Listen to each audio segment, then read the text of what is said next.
मेरी नब्बे तो 50 के आसपास ही चलती है, जो कि आम आदमी की 72 होती है। मेरा उन्होंने चेक किया और पल्स चेक की तो वो बहुत लो। वो कहा आपको एडमिट होना पड़ेगा। मेरा तो अभी तक कोई पर्सनल डॉक्टर ही नहीं है कि जिसके पास मैं रेगुलर जाता हूँ चेकअप कराने के लिए, कोई पर्सनल डॉक्टर ही नहीं है। अच्छा, जरूरत ही नहीं आपको पड़ती। जरूरत नहीं पड़ती। तो आपको नींद कैसी आती है? नींद मैंने कभी इस्तेमाल नहीं किया मेडिकल फैसिलिटी कार्ड, तो मैं अक्सर लोगों को नज़र में उम्र में भी छोटा दिखाई दिया, तो बॉडी एज भी मेरी कम रही। मेरी जितने भी चीज़ें हैं इसी प्रकार से सभी चीज़ें मेरी कम थी, क्योंकि मेरा बैंक बैलेंस भी कम था। पड़ती जैसे लोग थैला भर के आजकल 70 60 70 के बाद तो मैं अक्सर देखता हूँ एक बहुत बड़ा डब्बा बना रखा है जिसमें पता नहीं किस किस चीज़ की दवाइयाँ उन्होंने रखी हुई हैं, और थोड़ी थोड़ी देर बाद कोई ना कोई एक पुड़िया खोल के दवाई लेते हैं।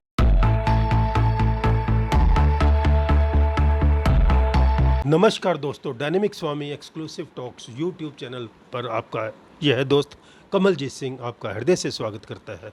दोस्तों, आज हम मिलवाने जा रहे हैं एक बहुत ही विशिष्ट किस्म के व्यक्ति के साथ। 82 ईयर्स यानी 82 साल इनकी एज है। इनकी सेहत के राज के बारे में करेंगे। अमरजीत सिंह ओबराय जी, आपका स्वागत है हमारे चैनल पर। धन्यवाद। सर, जैसे आपकी उम्र 82 साल है और आप इतने चुस्त दुरुस्त हो और स्लिम ट्रिम हो, यहाँ तक कि आपकी कमर सिर्फ 28 इंचज़ की है। ये बड़ी हैरानी की बात है। इस उम्र में इतना स्लिम ट्रिम और बिल्कुल आपका पेट नहीं निकला हुआ, ये तो इतना स्वास्थ्य आपका कैसे? इसका क्या राज है? आप मैंने अपने जीवन में ये समझा कि शरीर का स्वस्थ रहना एक प्राइमरी रिक्वायरमेंट है। जैसे कि तन, मन और धन, तीन चीज़ें ऐसी हैं जिनके साथ ही हमारा जीवन सफलता से चलता है। तन प्राथमिक है। अगर तन स्वस्थ है तो मन भी स्वस्थ रह सकता है और आप धन को भी प्रॉपर तरीके से कमा सकते हैं और उस पर अपना नियंत्रण रख सकते हैं। तो मैंने तन पर शुरू से ध्यान दिया। मैंने थोड़ी अवस्था से ही योगासन सीखे, योगाभ्यास करता रहा, प्राणायाम करता रहा। उसके बाद मैंने अपने नियम को नियमित रखा कि सुबह जल्दी उठना है, सैर करनी है और व्यायाम करना है। हल्का व्यायाम, भारी व्यायाम मैंने कभी नहीं किए, हल्के व्यायाम किए और अपने शरीर को ठीक रखा। सुबह उठ के डेली 1 लीटर पानी पीना, थोड़ा कोसा करके, ताकि उस भीतर की सफाई तन की और मन की दोनों होती हैं इससे। उसके अलावा बॉडी में कभी कोई विषाक्त पदार्थ नहीं रहते हैं, वो क्लियर हो जाते हैं। कोलेस्ट्रॉल नहीं बनता है, कब्ज नहीं होती है, तो ये चीज़ें ठीक चलती हैं तो जीवन अपना स्वस्थ रहता है। तो हमने रोग आने से पहले ही उसके निवारण के इंतजाम रखे ताकि रोग आए नहीं। इस अवस्था में भी कभी मुझे ना डायबिटीज़, ना हार्ट ट्रबल, ब्लड प्रेशर, किसी प्रकार की कोई दिक्कत नहीं आई। अभी तक आपको कोई किसी तरह की मतलब कॉम्प्लिकेशन नहीं है हेल्थ वाइज? हाँ, हेल्थ वाइज मेरी कोई कॉम्प्लिकेशन नहीं। सिर्फ एक मुझे अमेरिका में जब हम थे बेटे के साथ, तो एक बार अस्थमा का भीषण अटैक हुआ, तो उसका थोड़ा सा बचा हुआ प्रभाव विशेष है जिसको मैं आराम से मैनेज करता हूँ, प्राणायाम से और मुद्राओं द्वारा और थोड़ी सी हल्की सी दवाई से। लेकिन उसका मुझे जीवन पर ऐसा प्रभाव नहीं कि मुझे उससे कोई रुकावट आती मेरी ज़िंदगी में। मेरी ज़िंदगी सामान्य रूप से अच्छी चलती है। और मैंने एक विशेष और बात की, मेरे जीवन में हर चीज़ लोअर लेवल पर थी। मेरा वज़न हमेशा कम रहा। अभी आपका कितना वजन है? हाँ, इस वक्त मेरा 55-56। ओनली 55 kg वजन है आपका। बहुत सुंदर। हाँ, मेरा वज़न भी हमेशा कम रहा और मेरा उससे डील डॉल से भी मैं हमेशा छोटा दिखाई देता था। इसके पीछे जो मैं थोड़ी इंटरेस्टिंग बात बताऊंगा। और मेरा ब्लड प्रेशर, मेरी नब्बे तो 50 के आसपास ही चलती है, जो कि आम आदमी की 72 होती है। हाँ, 72 80 लगभग हाँ। होती है। हाँ जी। और मेरे जो एक डॉक्टर मेरे पड़ोस में रहते थे, वो डॉक्टर कार्डियोलॉजिस्ट थे, तो कहते थे कि यह तो एक लंबी आयु का प्रतीक है। जिनका ब्लड प्रेशर लो रहता है उनकी आयु लंबी होती है। और कभी कभी तो मेरी सामान्य डॉक्टर जो है वो इसको बहुत लो मान के समझते थे कि ये कोई शारीरिक दोष है जिसकी वजह से लो है। और एक बार ऐसे हुआ, माउंट आबू गए हुए थे, तो मेरे एक मित्र जो मेरे साथ ले गए थे, उनको अपना ब्लड प्रेशर चेक कराना था। तो वो अपने हॉस्पिटल में गए, बड़ा सुंदर हॉस्पिटल है, ग्लोबल हॉस्पिटल बोलते हैं उसको। तो उन्होंने अपना चेक कराया, तो मैंने कहा आप भी चेक करा लो। मेरा उन्होंने चेक किया और पल्स चेक की तो वो बहुत लो। वो कहा आपको एडमिट होना पड़ेगा। मैंने कहा मुझे तो आज वापस जाना है। नहीं, आपकी हालत ख़राब है। तो तभी एक आ गए सीनियर डॉक्टर, तो उनके सामने रखा केस। उनका नहीं, योगी का ऐसा ही होता है, इनको जाने दो। क्योंकि वो लोग योगा अभ्यास करते हैं तो उनके यहाँ उनको पता है कि योगी लोगों का बहुत कम होता है, तो इनको जाने दो। तो मेरी जान छूटी वहाँ से। तो आपकी जो शरीर की एज है, जैसे वैसे तो 82 है, पर आपने कहा कहीं मशीन से चेक करवाया कि शरीर की एज कितनी है आपकी? हाँ 68 शायद है। हाँ नहीं, मैं बताता हूँ कि हमारी जो है कई एज होती हैं। एक तो क्रोनोलॉजिकल एज जो कैलेंडर के मुताबिक है, वो मेरी 82 हो गई। और जो मेरा डील डॉल है उसके मुताबिक मेरी एज अलग दिखती है। और उसके अलावा एक मशीनों द्वारा बॉडी एज देखी जाती है आजकल मेडिकल साइंस में। तो जब मैं 75 का था तब मेरी बॉडी एज 57 थी। अब जब मैंने 80 की उम्र में कराया था तब मेरी लगभग 68 वगैरह ऐसी थी। तो मेरी हमेशा जो है बॉडी एज भी कम रही है, अर्थात मेरी बॉडी की जो वियर टियर है वो अपने हिसाब से कम है। तो आहार भी आपका सात्विक शाकाहार रहा होगा, आहार के बारे में बताएं। मेरा आहार सदा सात्विक रहा। मैंने निरामिष भोजन नहीं किया, सिर्फ शुद्ध सात्विक और वेजिटेरियन भोजन किया हमेशा। और उस वजह से शरीर में विकार कोई नहीं बने, और साथ में किसी प्रकार के व्यसन नहीं किया। मतलब बीड़ी, शराब, सिगरेट, कोई भी चीज़, नशीली चीज़ कभी इस्तेमाल नहीं की। कभी अपने एक्सपेरिमेंट भी नहीं किए? कभी एक्सपेरिमेंट भी नहीं किया। और कभी कभी ऐसा भी हुआ कि मैं किसी ग्रुप में हूँ, वहाँ सारे लोग पी रहे हैं, मैं अकेला अलग से बैठ के कोका कोला या कोई कोल्ड ड्रिंक पी रहा हूँ, बाकी लोग सारे उसमें मस्त हैं। लेकिन मुझे उस बात से बड़ा अच्छा लगता था कि मैं अकेला हूँ और मैं सब का के बराबर हूँ। वो एक ग्रुप है इतना बड़ा, मैं अकेला, मैं सब के बराबर हूँ। संगत में भी रहे ऐसी, पर आप अपने पर अडिग रहे, अपने सिद्धांतों पर हमेशा अडिग रहे। क्योंकि जब सरकारी नौकरी हो तो बहुत प्रलोभन लोग देते हैं, ख़ासतौर से अब जब एग्जीक्यूटिव पोस्ट पर हो और आपके हाथ में अधिकार हैं, तो उनका लाभ लेने के लिए लोग जो है आपको बहुत प्रलोभन देते हैं। कि मैंने कभी भी किसी भी नशीली वस्तु का या स्वास्थ्य के लिए हानिकारक वस्तु का नहीं सेवन किया। बहुत समय से मैंने अभी कोई cold drink, Coca Cola, aerated water भी सेवन करने बंद कर दिए हैं। चाय भी पिछले 12 साल से नहीं पीता हूँ। और संयमित जीवन है, नियमित जीवन है, इसलिए सब चीज़ मेरी ठीक चलती हैं। एक जो एज के बारे में बताता हूँ, बड़ा एक इंटरेस्टिंग घटना हुई। मैं जयपुर गया हुआ था और शाम को मैं पिंक सिटी से वापस आ रहा था, तो मैंने टिकट, वहाँ टिकट बुक करानी पड़ती है, होती है, तो फार्म भर के देना पड़ता है, उसके बाद टिकट बना के देते हैं। मैं गाड़ी में बैठा था तो टिकट चेकर आया, उसने कहा टिकट दिखाइए। सबने दिखाया, मैंने दिखाया टिकट। उसने फिर गौर से देखा, कहता है टिकट कहाँ से लिया था? मैंने कहा कि काउंटर से लिया था। फार्म किसने भरा था? मैंने खुद भरा था। है नहीं, आपने को मतलब कोई गलतफहमी थी क्या?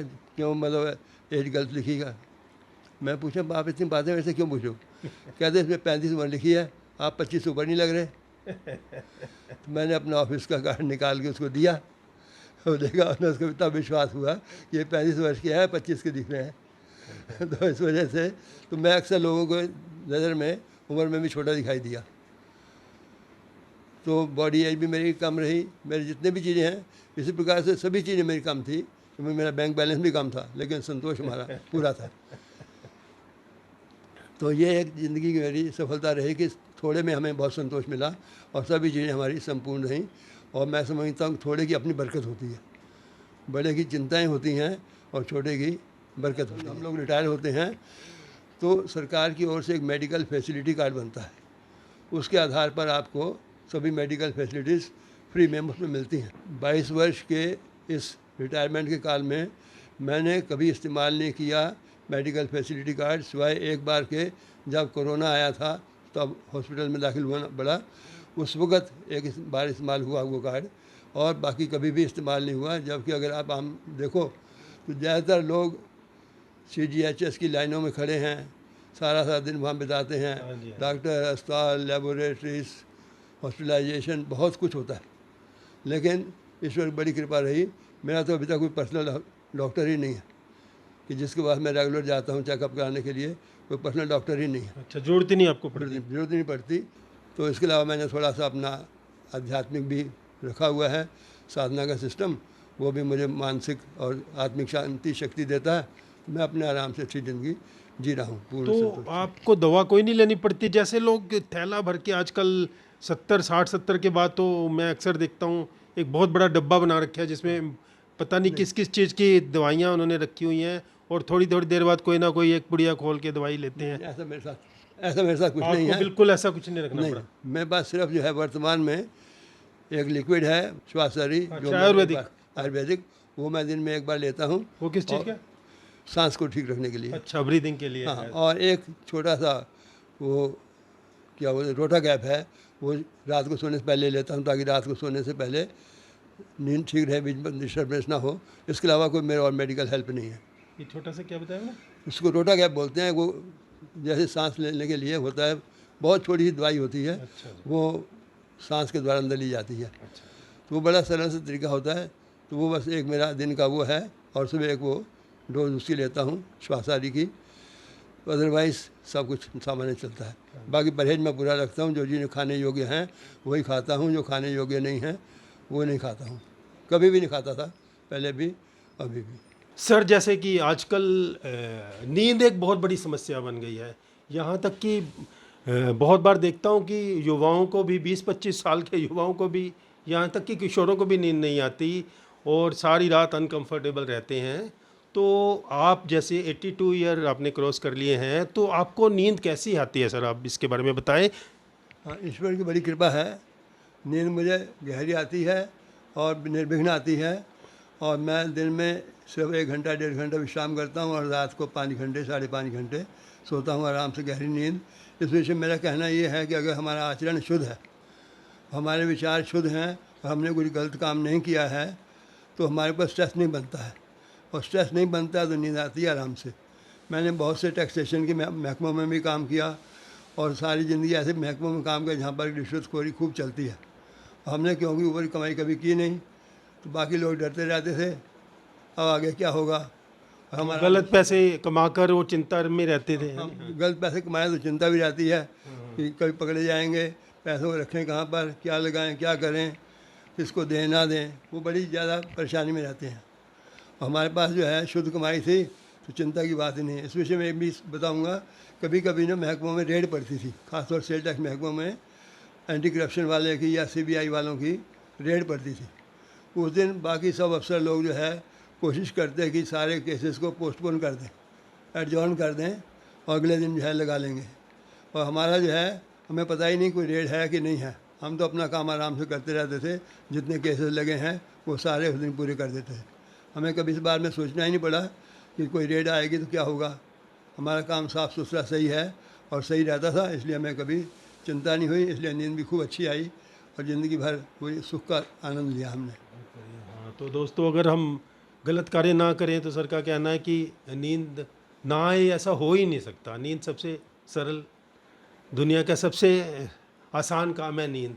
अगर हम स्ट्रेस में रहेंगे, गलत काम करेंगे तो निश्चित ही आपको नींद नहीं आने वाली। जैसे कि सर आपने बताया कि आपको कभी खास डॉक्टरों की ज़रूरत नहीं पड़ी या कभी भी पैनल का यूटिलाइजेशन आपको नहीं करना पड़ा। अमेरिका में कुछ ऐसी घटना घटी, बड़ी रोचक घटना थे, वो बताइए। ऐसा हुआ कि हम अमेरिका में अपने बेटे के पास रहने के लिए हर साल 6 महीने के लिए जाया करते थे। हम लगभग 2004 से हमने शुरू किया, 2010 तक हम जाते रहे रेगुलर। तो 2010 में एक घटना से घटी कि वहाँ पर जैसे अचानक ही वातावरण में बहुत परिवर्तन आया और उसकी वजह से 2 बार स्प्रिंग आ गया। वो दोनों बार स्प्रिंग में काफ़ी ज़्यादा पॉलन आया। वो पॉलन ने मेरे लंग्स पर इफ़ेक्ट किया। उसकी वजह से मुझे सांस की दिक्कत हुई तो हमें डॉक्टरों के पास जाना पड़ा। इंश्योरेंस वहाँ पर कंपल्सरी लेना ही पड़ता है, तो इंश्योरेंस लिया हुआ था। तो जब इंश्योरेंस का क्लेम गया कंपनी के पास, तो उन्होंने मेरी पास हिस्ट्री मांगी, 6 महीने की मेडिकल हिस्ट्री अपनी बताओ। अब क्योंकि मैं तो कभी डॉक्टरों के पास गया ही नहीं था, कभी मुझे इलाज की आवश्यकता पड़ती नहीं थी, तो इसलिए फिर मेरे पास कोई हिस्ट्री नहीं थी। तो आखिर मैंने उनको रिप्लाई दिया कि मैं रेकी मास्टर हूँ, रेकी सिखाता भी हूँ, रेकी करता भी हूँ, तो मुझे बीमारी कभी हुई नहीं, ये पहली बार ऐसा हुआ है। मेरे पास कोई पास हिस्ट्री नहीं है मेडिकल ट्रीटमेंट की, और इसलिए जो है आप इसको स्वीकार कर सकते हैं। तो उन्होंने उसके मुताबिक मेरा बिल स्वीकार कर लिया, मैंने कुछ में दोबारा ऑब्जेक्शन नहीं लगाया। तो ईश्वर की कृपा रही, मैं इतने सालों में अपने आप को स्वस्थ जीवन जी रहा हूँ और अपने आप दूसरों की सहायता भी करता रहता हूँ। इसलिए ईश्वर की बड़ी कृपा है कि मैं अपने आप को स्वस्थ रखने में सक्षम हूँ।